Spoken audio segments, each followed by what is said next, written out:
Praise the lord. పరిశుద్ధ గ్రంథమైన Bible నుండి ఈరోజు ప్రశ్న: యేసు ప్రభు వారికి ఏ రంగు వస్త్రాన్ని తొడిగించారు? ఆప్షన్ ఏ తెలుపు రంగు, ఆప్షన్ బి నలుపు రంగు, ఆప్షన్ సి పసుపు రంగు, ఆప్షన్ డి ఊదా రంగు.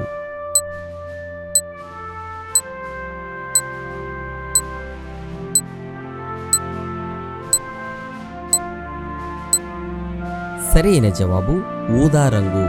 ఊదా రంగు వస్త్రము ఆయనకు తొడిగించి ఆయన యొద్దకు వచ్చి, యూదుల రాజా శుభము అని చెప్పి ఆయనను అరచేతులతో కొట్టిరి. ఇది యోహాను సువార్త 19వ అధ్యాయము 3వ వచనములో వ్రాయబడి ఉన్నది. దేవా, నన్ను విడిపించుటకు త్వరగా రమ్ము. యెహోవా, నా సహాయమునకు త్వరగా రమ్ము.